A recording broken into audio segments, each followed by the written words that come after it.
নমস্কাৰ এছএছএলে পুনৰ স্বাগতম আপোনালোকৰ আমি কেইবাদিনো ধৰি ভিডিঅ' আপলোড কৰিব পৰা নাছিলোঁ তাৰ বাবে আমি দুঃখিত আজি আপোনালোকৰ আগত কিছু নতুন তথ্যৰ সৈতে দাঙি ধৰিবলৈ আমি আকৌ উপস্থিত হৈছোঁ সো ধীৰাজ তোমাক স্বাগতম জনালোঁ আজি নতুন ভিডিঅ'টোলৈ হয় ইমান কেইদিন যে আমি ভিডিঅ' আপলোড কৰিব পৰা নাছিলোঁ ৰাইজক তাত কাৰণটো জনাই দিওঁ হয় সো আমাৰ ধীৰাজ কিছু স্পিৰিচুৱেল কামত ব্যস্ত আছিলে তেওঁ আৰু নিজৰ সাধনাত নিজৰ শক্তিৰ বাবে পূজা পাৰ্বণৰ তেওঁৰ সময় ওলাব পৰা নাছিলে কিন্তু এতিয়া তেওঁ ফ্ৰী আকৌ আমি এছএছলৈ আকৌ উভতি আহিছোঁ আকৌ আপোনালোকৰ আগত এনেকৈ ভিডিঅ' আমি উপস্থাপন কৰি থাকিম নহয় জানো হয় নিশ্চয় চ' এটা কথা সুধিব বিচাৰিছিলোঁ তোমাক ধীৰাজ অহা মংগলবাৰৰ পৰা 9 তাৰিখৰ পৰা নৱৰাত্ৰি নহয় জানো এই নৱৰাত্ৰিটোৰ বিষয়ে বহুত কম মানুহে জানে বা তেওঁলোকৰ কিছুমান ভুল ধাৰণা আছে বহুতেতো নাজানে যে মংগলবাৰৰ পৰা আছে নৱৰাত্ৰি চ' এই নৱৰাত্ৰিটোৰ বিষয়ে তুমি কিছুমান তথ্য আমাৰ আগত দাঙি ধৰিব পাৰিবা নেকি হয় নিশ্চয় নৱৰাত্ৰি মা দুৰ্গা শক্তি আৰাধনা মা দুৰ্গা বুলি নহয় শক্তি আৰাধনা কৰাৰ এই 9 দিন খুব শ্ৰেষ্ঠ বুলি শাস্ত্ৰই কৈছে তো নৱৰাত্ৰি আচলতে দুবাৰ মানুহৰ জানাজাত চৈত্ৰ নৱৰাত্ৰি আৰু শাৰদীয় নৱৰাত্ৰি এই দুটা নৱৰাত্ৰি মানুহে জানে আৰু দুটা গুপ্ত নৱৰাত্ৰিও আছে কিন্তু সেই গুপ্ত নৱৰাত্ৰি দুটা গৃহস্থ বা সাংসাৰিক ধৰ্মত থকা মানুহৰ মানে পালন কৰাৰ কাৰণে শাস্ত্ৰই নিষেধ কৰিছে গৃহস্থ ধৰ্মত থাকি শাৰদীয় নৱৰাত্ৰি আৰু বসন্তকালত হোৱা যে চৈত্ৰ নৱৰাত্ৰি এই নৱৰাত্ৰিটোক মানে গৃহস্থ ধৰ্মত থাকি পালন কৰাৰ কাৰণে শাস্ত্ৰই অনুমতি দিছে এতিয়া সকলোতকৈ বেছি জনা নৱৰাত্ৰিটো হৈছে শৰৎকালীন নৱৰাত্ৰি আৰু এই বসন্তকালত যে মা বাসন্তীৰ আৰাধনা হয় মা দুৰ্গা স্বৰূপত এইটো নৱৰাত্ৰি চৈত্ৰ নৱৰাত্ৰি বুলি কোৱা হয় যিটো অহা 9 এপ্ৰিলৰ পৰা ষ্টাৰ্টিং হ'ব মা দুৰ্গাৰ অৰ্থাৎ শক্তি আৰাধনাৰ খুব উত্তম সময় হিচাপে নৱৰাত্ৰিক গণ্য কৰা হয় এই নৱৰাত্ৰিত মা দুৰ্গাৰ বা শক্তিৰ আৰাধনা কৰিলে নিশ্চিত মনোবাঞ্ছিত যি ফল কামনা কৰি মাৰ ওচৰত বা শক্তি আৰাধনা কৰা হয় সেই শক্তিৰ ফল পোৱা যায় এই নৱৰাত্ৰিত তো চৈত্ৰ নৱৰাত্ৰি বিশেষ হ'ল মা দুৰ্গা স্বয়ম্ভূ হিচাপে স্বৰ্গৰ পৰা মৰ্ত্যত অৱতৰণ কৰিছিল মহিষাসুৰক বধ কৰাৰ কাৰণে মহিষাসুৰৰ বধ এই চৈত মাহত যে বসন্ত আৰু শীত ঋতুৰ যে সন্ধিক্ষণ সেই সন্ধিক্ষণতেই মহিষাসুৰৰ বধ হৈছিল আৰু প্ৰথম নৱৰাত্ৰি হিচাপে এই চৈত্ৰ নৱৰাত্ৰি মানে প্ৰথম আৰম্ভ হৈছিল ওকে চ' আমাৰ শাৰদীয় দুৰ্গোৎসৱৰ যোনটো নৱৰাত্ৰি সেইটোৰ মাজত আৰু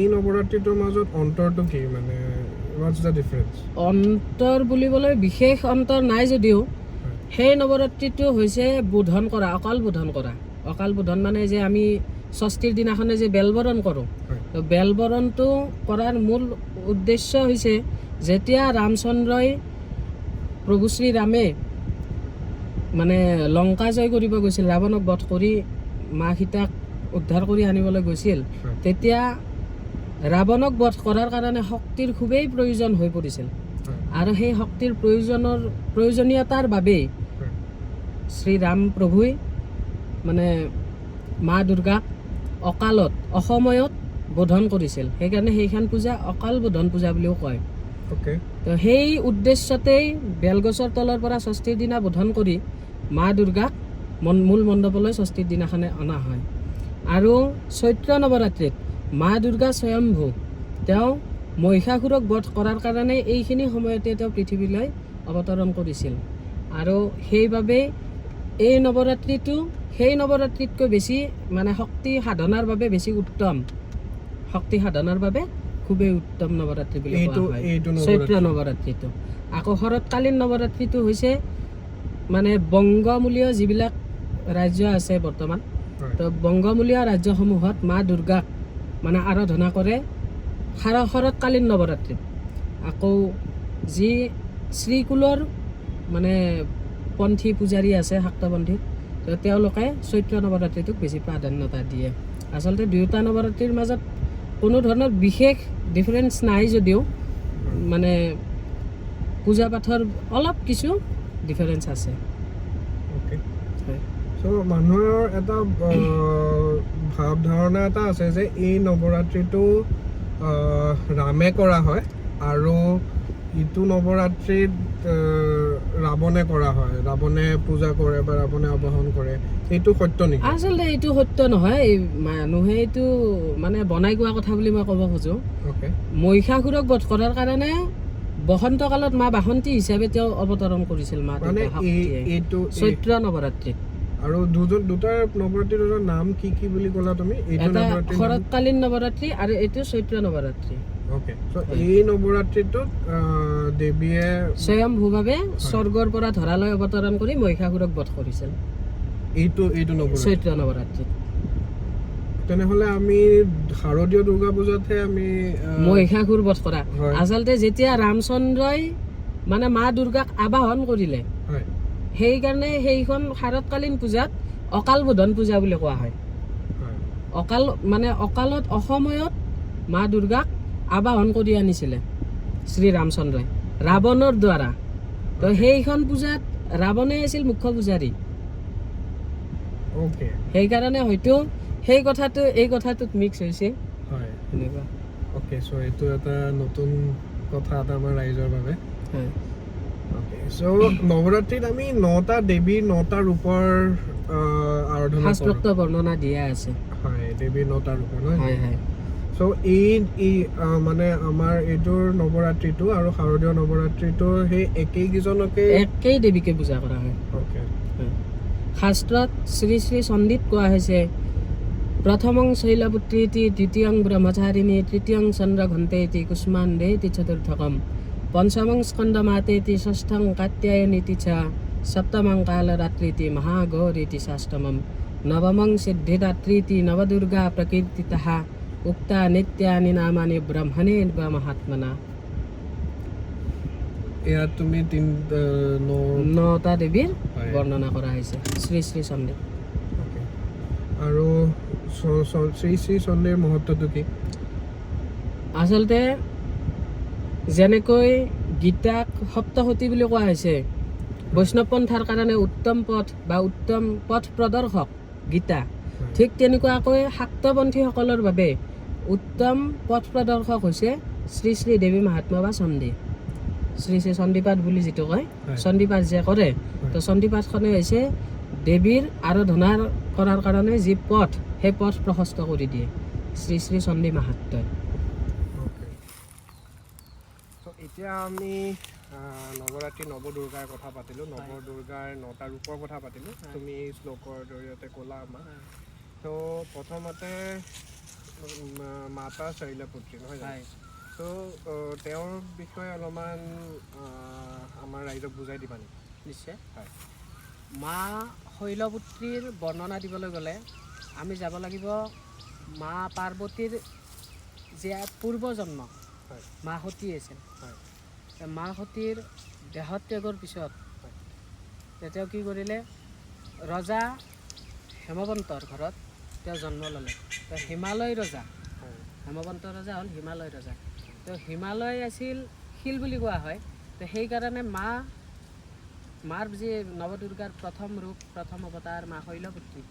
শৈলপুত্ৰী ৰূপে তেওঁ কি কৰিছিলে, মহাদেৱক পোৱাৰ কাৰণে যেতিয়া হেমৱন্ত ৰজাৰ তাত মা আকৌ জন্মগ্ৰহণ কৰিলে পাৰ্বতী ৰূপে, জন্মগ্ৰহণ কৰাৰ পিছত মহাদেৱক পোৱাৰ ইচ্ছাত তেওঁ হিমালয়ৰ গুহাৰ মাজত তেওঁ মানে কি মহাদেৱৰ তপস্যা কৰিবলৈ ধৰিলে। আৰু সেই তপস্যা কৰি তেওঁ অন্নাহাৰ ত্যাগ কৰিলে। তেওঁ বেলপত্ৰ খাই তেওঁ জীৱন যাপন কৰি 3000 বছৰলৈকে তেওঁ মানে শিৱক আৰাধনা কৰিছিল, স্তুতি কৰিছিল। সেয়েহে মা দুৰ্গাৰ প্ৰথম ৰূপটো শৈলপুত্ৰী ৰূপে মানে আমি পূজা পাঠ কৰোঁ। অ'কে আৰু শৈলপুত্ৰী কিহৰ দাতা বুলি কোৱা যায়? শৈলপুত্ৰী মা শৈলপুত্ৰী হ'ল মানে ঐশ্বৰ্যৰ দাতা, হয় সুখ সমৃদ্ধিৰ দাতা। অ'কে সাধন মাৰ্গত তেওঁক প্ৰথম সাধনা কৰিলে সাধনৰ উচ্চ স্তৰলৈকে যোৱাত সহায় হয়। মা শৈলপুত্ৰীৰ আশীৰ্বাদ প্ৰাপ্ত প্ৰথম হয়। মানে দেৱীৰ আৰাধনা কৰিবলৈ প্ৰথমতে মা শৈলপুত্ৰীৰ আৰাধনা নিশ্চিত। অ'কে থেংক ইউ জানিব লগা হ'লে আমি প্ৰথম যাব লাগিব মা পাৰ্বতীৰ পূৰ্বজন্মলৈ, অৰ্থাৎ মা সতীৰ জীৱনীলৈ। মা সতীয়ে যেতিয়া মহাদেৱক স্বামীবৰণ কৰিলে, তাৰপিছত কি কৰিলে, মহাৰাজ দক্ষই এখন মানে শিৱহীন যজ্ঞৰ আয়োজন কৰিলে, অৰ্থাৎ শিৱক নামানে। শিৱক নামানাৰ কাৰণটো হ'ল শিৱৰ যে বস্ত্ৰৰ মানে কি ব্যৱহাৰটো নাই, তেওঁ উলংগভাৱে থাকে, তেওঁ নাগৰ যজ্ঞধাৰী, তো সেয়েহে বাঘৰ ছাল পিন্ধে। তো সেইকাৰণে কি দক্ষৰ মানে কি সেই বস্তুটো পচন্দ নাছিল, সেইকাৰণে মহাদেৱক তেওঁ মানে কি ভগৱান হিচাপে তেওঁ স্বীকৃতি দিয়া নাছিল। আৰু তাৰপিছতে তেওঁ যজ্ঞৰ আৰম্ভ কৰিলে। যজ্ঞত শিৱহীন যজ্ঞ মানে তেওঁ প্ৰতিষ্ঠা কৰিলে। প্ৰতিষ্ঠা কৰাত মানে মা সতী শিৱৰ পৰা আজ্ঞা ল'বলৈ গ'ল যে প্ৰভু মোৰ পিতাৰ ঘৰত যজ্ঞ আৰু মোৰ পিতাৰ ঘৰত যজ্ঞত যাবলৈ আপুনি অনুমতি দিয়ক। তেতিয়া মহাদেৱে কৈছিলে যে যি কাৰ্যত তোমাক নিমন্ত্ৰণ কৰা নাই সেই কাৰ্যত গৈ তুমি অপমানিত হ'বা, সেয়েহে তুমি তাত নোযোৱাটোৱেই ভাল। তথাপিও মা সতীয়ে মানে জেদত তেওঁ নিজৰ পিতৃগৃহলৈ গুচি গ'ল। গুচি যাই তেওঁ দেখা পালে যে শিৱৰ নামত কোনো ধৰণৰ মানে যজ্ঞৰ অংশ বিশেষ কোনো ধৰণৰেই নাই, তেওঁৰ কাৰণে কোনো ধৰণৰ পূজা পাঠ নাই। তেতিয়া তেওঁৰ স্বামী মানে পিতাক দক্ষ ৰজাক সুধিলে মা সতীয়ে যে কি কাৰণত মোৰ স্বামীক তুমি যজ্ঞত স্থান নিদিলা। তেতিয়া মানে দক্ষ প্ৰজাপতিয়ে নানান ধৰণে শিৱৰ অপমান কৰিলে, আৰু সেই শিৱৰ অপমানত মা সতীয়ে অতিষ্ঠ হৈ তেওঁৰ খুব মানে খং উঠিল, আৰু সেই ক্ৰোধাগ্নিত তেওঁ নিজেই জ্বলি নিজকে ভস্ম কৰি দিলে। তেতিয়া মহাদেৱে তাণ্ডৱ আৰম্ভ কৰিলে আৰু তেওঁৰ গণতেজসকলক যজ্ঞৰ থলীত পঠিয়াই যজ্ঞখন বিধ্বংস কৰিলে। আৰু এই যজ্ঞ যে বিধ্বংস কৰিলে, তাৰপিছত মা সতীয়ে আকৌ নতুনকৈ শিৱক পোৱাৰ কাৰণে হেমৱন্ত ৰজাৰ ঘৰত জন্ম ল'লে। হেমৱন্ত ৰজাই হৈছে মানে হিমালয় পৰ্বত। তো যেতিয়া তেওঁৰ ঘৰত জন্ম ল'লে, জন্ম লোৱাৰ পিছত তেওঁ শিৱ ভক্তা হ'ল, আৰু মহাদেৱৰ ভক্তি আচৰণ কৰি কৰি কৰি কৰি তেওঁ মানে কি শিৱক আৰাধনা কৰি তেওঁ শিৱৰ মানে কি জপ তপ কৰিবলৈ আৰম্ভ কৰিলে। শিৱৰ জপ তপ কৰি তেওঁ শিৱক পালে। আৰু এই যে মা সতীৰ পৰা ৰজা হিমালয়ৰ ঘৰত জন্ম ল'লে, এই ৰজা হিমালয়ৰ ঘৰত জন্ম পোৱাৰ কাৰণে তেওঁৰ নাম মা শৈলপুত্ৰী হ'ল। শৈল মানে শিল নহয়, শৈল মানে শিল, শিলৰ পুত্ৰী, শৈলজা বুলিও কোৱা হয়। হিমালয়টো হিমালয় হয়। তো এতিয়া আমি শৈলপুত্ৰীৰ কথা পাতিলোঁ। দ্বিতীয়ম ব্ৰহ্মচাৰিণী। তো এবাৰ ব্ৰহ্মচাৰিণীৰ মাতা ব্ৰহ্মচাৰিণীৰ কথা অলপমান কোৱা। মা ব্ৰহ্মচাৰিণী হৈছে যিয়ে সৰ্বদাই বা সদায় ব্ৰহ্মৰ আচৰণ কৰে। ব্ৰহ্ম মানে হৈছে যাগ যজ্ঞ পূজা পাঠ আদি, আৰু যিয়ে সেইটো আচৰণ কৰে। সেয়েহে মা দুৰ্গাৰ এই দ্বিতীয়টো ৰূপ। আৰু এই ৰূপটো আহিল কেনেকৈ, যেতিয়া মহাদেৱক পোৱাৰ কাৰণে তেওঁ হিমালয়ৰ পৰ্বতৰ মাজত গুহাৰ মাজত খুব কঠিন সাধনা কৰিছিল শিৱক পোৱাৰ উদ্দেশ্যে। কিমানমান বছৰ সাধনা কৰিছিল, কিবা উল্লেখ আছেনে? হয়, নিশ্চয়। তেওঁ 3000 বছৰ সাধনা কৰি মহাদেৱৰ আশীৰ্বাদ প্ৰাপ্ত হৈছে। যেতিয়া তেওঁ মানে কি অন্নহাৰ ত্যাগ কৰিলে, তাৰপিছত তেওঁ বেলপাত খোৱা আৰম্ভ কৰিলে, বেলপাতো শেষত ত্যাগ কৰি দিলে। ইমান কঠোৰ সাধনা কৰিছিল, আৰু সেয়েহে তেওঁৰ নাম ব্ৰহ্মদেৱে সন্তুষ্ট হৈ তেওঁৰ নাম থলে ব্ৰহ্মচাৰিণী, সৰ্বদা যিয়ে ব্ৰহ্মৰ আচৰণ কৰে। সেয়েহে মাৰ দ্বিতীয়টো ৰূপ হ'ল ব্ৰহ্মচাৰিণী। আৰু মাৰ তৃতীয় ৰূপটো হৈছে মা চন্দ্ৰঘণ্টা। মা চন্দ্ৰঘণ্টাৰ স্বৰূপ তেওঁ অষ্টভুজা আৰু সিংহৰ ওপৰত তেওঁ বিৰাজিতা। তেওঁৰ 8খন ভুজৰ ভিতৰত সৰ্বোত্তম তেওঁৰ অস্ত্ৰ হ'ল ঘণ্টা, সেয়েহে তেওঁৰ নাম হ'ল মা চন্দ্ৰঘণ্টা। তেওঁৰ ঘণ্টাৰ যে ধ্বনি যে নিনাদ সেই ঘণ্টাৰ ধ্বনিৰ দ্বাৰা অসুৰক তেওঁ বধ কৰিছিল বিভিন্ন সময়ত বিভিন্ন অসুৰক বধ কৰিছিল সেয়ে তেওঁৰ নাম চন্দ্ৰঘণ্টা মা চন্দ্ৰঘণ্টাৰ প্ৰভাৱ শক্তি সাধকসকলৰ ওপৰত বিশেষকৈ আছে আৰু তেওঁৰ আশীৰ্বাদ নহ'লে শক্তি সাধনা সম্পূৰ্ণ নহয় তো মা চন্দ্ৰঘণ্টাৰ প্ৰতীকটো কেনেকুৱা আৰু অলপমান বিৱৰণ কৰি দিবা নেকি আচলতে মা দুৰ্গাই যে সময়ে সময়ে বিভিন্ন অৱতাৰ বিভিন্ন ৰূপত ধৰালৈ আগমন কৰি মানে কি প্ৰকৃতিক ধ্বংসৰ পৰা তেওঁ ৰক্ষা কৰিছে তাৰ উদাহৰণো মা চন্দ্ৰঘণ্টাই হয় যেতিয়া মহিষাসুৰৰ লগত তেওঁ যুদ্ধৰত হ'ল তেতিয়া তেওঁ তৃতীয় যে অৱতাৰ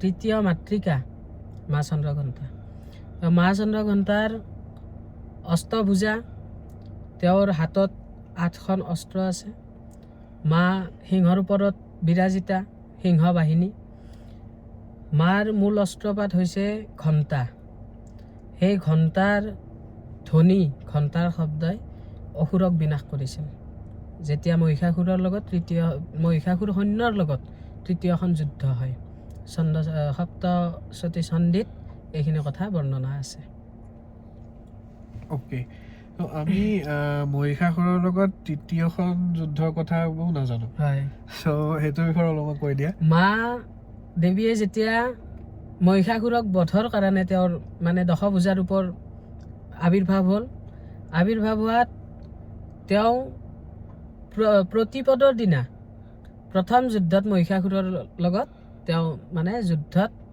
অৱতীৰ্ণ হৈছিল এইটো কাহিনী আছে তেওঁ কৌশিকী ৰূপে আহি হিমালয়ত তেওঁ মানে আসনত বহি আছিল তো তাত মানে অসুৰ সৈন্যই দেখা পালে যে এগৰাকী ধুনীয়া নাৰী তাত বহি আছে গৈ মানে ৰজা শুম্ভ নিশুম্ভক খবৰ দিলে যেতিয়া শুম্ভ নিশুম্ভ দানৱ আহিল চাব তেতিয়া তেওঁ দূৰৰ পৰা চালে যে অতি সুন্দৰ স্ত্ৰী তেওঁক যেনেকৈ নহওক বিবাহ কৰাব লাগে তেতিয়া কি কৰিলে অসুৰ ৰাজে তেওঁৰ যে দূত আছিল সেই দূতক পঠিয়াই দিলে যে সেইটোত যোৱা মোৰ বিবাহ প্ৰস্তাৱ দেৱীলৈকে তুমি আগবঢ়াই নিয়া তেতিয়া দেৱীৰ ওচৰলৈ গ'ল তেওঁৰ দূত যোৱাত দেৱী মানে অট্টহাস কৰিলে যেতিয়া প্ৰস্তাৱটো দিছিল তেতিয়া তেওঁ অট্টহাস কৰি তেওঁ ঘণ্টা নিনাদ কৰিলে সেই ঘণ্টা নিনাদত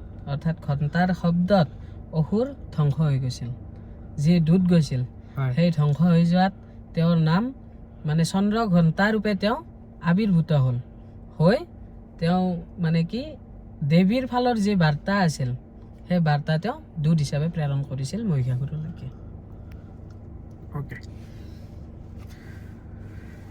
চ' আৰু চতুৰ্থটো কুষ্মাণ্ডা দেৱী কুষ্মাণ্ডাৰ বিষয়ে অলপ মা কুষ্মাণ্ডা চতুৰ্থ মাতৃকা যেতিয়া মহিষাসুৰৰ লগত ভীষণ যুদ্ধৰ ফালে মানে যুদ্ধখন আগুৱাই গৈ আছিল তেতিয়া তেওঁ কুষ্মাণ্ডা ৰূপে আবিৰ্ভূত হৈ তেওঁ চতুৰ্ভুজা কুষ্মাণ্ডা ৰূপে আবিৰ্ভূত হৈ তেওঁ সেই অসুৰক দমন কৰিছিল মা দুৰ্গাৰ চতুৰ্থ মাতৃকা হিচাপে কুষ্মাণ্ডা দেৱী হিচাপে চতুৰ্থ মাতৃকা অৰ্থাৎ মা দুৰ্গাৰ যে নৱদুৰ্গা বুলি কোৱা হৈছে মা দুৰ্গাৰ এই যে প্ৰথমং শৈলপুত্ৰী দ্বিতীয়ং ব্ৰহ্মচাৰিণী এনেকৈ যি 9টা ৰূপৰ বৰ্ণনা দিয়া হৈছে তেওঁ প্ৰত্যেক ৰূপতে প্ৰত্যেক দিনাই মহিষাসুৰৰ লগত বা অসুৰৰ লগত অকল মহিষাসুৰ বুলি নহয় সৈন্যৰ লগত সকলো অসুৰ লগত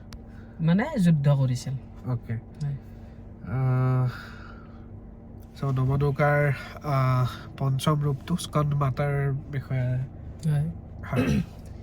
স্কন্দ মাতাৰ যে ৰূপৰ বৰ্ণনা খুবেই মানে ভাল লগা যে মাতৃ পুত্ৰৰ স্নেহ সেইটো বুজাইছে মাৰ হাতত এটি কুমাৰ আছে কুমাৰটোৰো 6টা মাথা আছে হয় অৰ্থাৎ 6টা মাথাই মানে কাৰ্তিকক বুজাইছে ওকে তেওঁ কাৰ্তিকৰ মাতা হয় যেতিয়া মানে কি মা পাৰ্বতীক তো ৰতী দেৱীয়ে অভিশাপ দিছিল হয় যে তেওঁ মানে কি নিজৰ গৰ্ভস্থ সন্তান জন্ম দিব নোৱাৰে বুলি হয় তেতিয়া কি কৰিলে মহাদেৱৰ শক্তি আৰু মাতা পাৰ্বতীৰ শক্তি দুয়োটা শক্তি সন্মিলিত হৈ যে এটা পুত্ৰৰ জন্ম হ'ল সেই পুত্ৰৰ জন্ম হোৱাৰ মুখ্য উদ্দেশ্য আছিল তাৰকাসুৰক বধ ওকে কাৰ্তিকৰ জন্ম তাৰকাসুৰৰ বধ কৰাৰ কাৰণে মুখ্য উদ্দেশ্য আছিল তো তেতিয়া কি হ'ল এই যে পুঞ্জ এটা সৃষ্টি হ'ল শিৱ আৰু শক্তিৰ যে সন্মিলিত শক্তি তাৰ দ্বাৰা এটা পুঞ্জৰ সৃষ্টি হ'ল পুঞ্জ মানে এই গৰ্ভপুঞ্জ বুলিব পাৰি কিন্তু এইটো শক্তিৰ দ্বাৰা মানে সৃষ্টি হৈছিল তো তেতিয়া কি কৰিলে তাৰকাসুৰে সেই শক্তিপুঞ্জটো মানে ধ্বংস কৰাৰ কাৰণে তেওঁ উঠি পৰি লাগিল তো কি হ'ল সেই স্কন্দ অৰ্থাৎ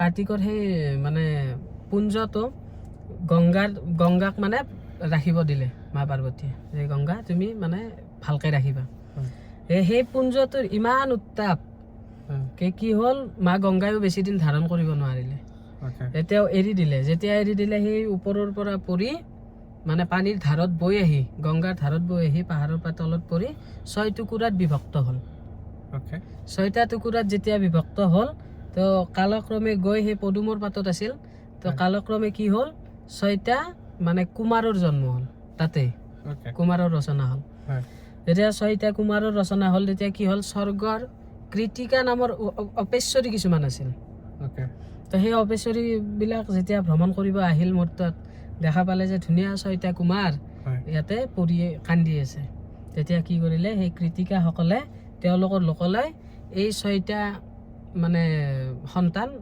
মানে কুমাৰ তেওঁলোকক লৈ গ'ল লৈ যাই লালন পালন কৰিলে তেতিয়া মা পাৰ্বতীয়ে যেতিয়া মানে কি দেখিলে যে তেওঁৰ মানে সন্তানৰ পুঞ্জটো গংগাৰ তাতো নাই তেওঁ খুব ক্ৰোধান্বিত হৈ সৃষ্টিক ধ্বংস কৰাৰ কাৰণে উদ্যত হ'ল হোৱাত তেওঁ ভীষণ ৰূপ এটা ধৰিলে সেই ৰূপটো হ'ল স্কন্দ মাতাৰ ৰূপ এই ৰূপটো ধৰাত দেৱগণে ভয়ভীত হৈ দেখুৱাই দিলে যে সেই কৃতিকাৰ লোকত তোমাৰ মানে কি সন্তান তাত আছে তেতিয়া সেই কৃতিকাসকলৰ মাজৰ পৰা 6টা কুমাৰক এটা কৰি তাৰ পৰা লৈ আহি মা ভগৱতীয়ে নিজৰ ঠাইত স্থান দিছিল এই এটা হ'ল লোকমান্যতা লোকৰ মুখত চলি অহা কথা আকৌ মা স্কন্দ মাতা যেতিয়া মানে যুদ্ধ হয় যুদ্ধত মানে কি মাৰ পঞ্চম মাতৃকা মহিষাসুৰৰ সৈন্যৰ লগত যেতিয়া যুদ্ধ হয় পঞ্চম দিনত পঞ্চম মাতৃকা হিচাপে আবিৰ্ভূত হয় নৱদুৰ্গাৰ পঞ্চম মাতৃকা হিচাপে তেওঁ মানে হেৰি হ'ল প্ৰতিষ্ঠা হ'ল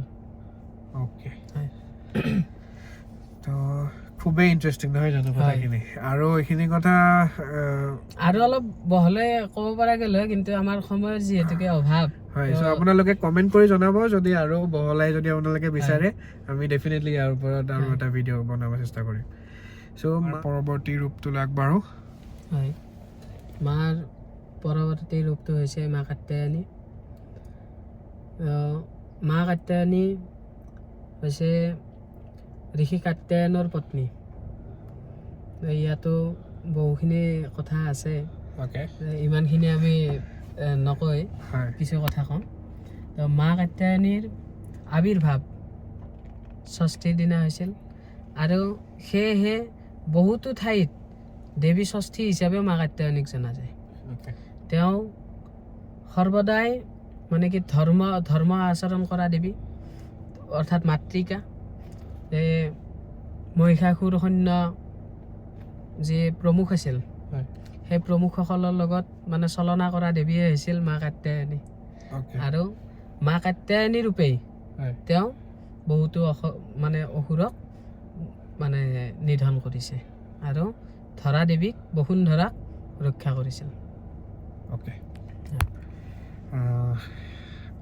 যদি ইমানলৈকে যদি চাই আছে নিশ্চয় ভাল লাগিছে এনেকৈ আৰু আমি যিমান পাৰোঁ আমি নজনা কিছুমান তথ্য আপোনালোকৰ আগত দাঙি ধৰিম চ' মাৰ সপ্তম ৰূপটোৰ পৰা আগবাঢ়ো মাৰ সপ্তম ৰূপটো মাৰ সপ্তম ৰূপটো খুবেই মানে ভয়ানক ৰূপ হয় মা কালৰাত্ৰি ওকে এই কালৰাত্ৰি ৰূপতেই অষ্টমী নৱমীৰ সন্ধিক্ষণত হয় মানে মহিষাসুৰক মাই বধ কৰিছিল ওকে এই কালৰাত্ৰিৰ ৰূপটো কিছু কিছু মা কালীৰ লগত মিল আছে কিছু হয় কিন্তু সমস্ত মিল নাই হয়। সমস্ত মিল এইটো কাৰণে নাই মা কালীৰ বাহন হ'ল শিয়াল আৰু যি দেৱী কালৰাত্ৰি হয়। তেওঁৰ বাহন হ'ল মানে গাধ ওকে হুম।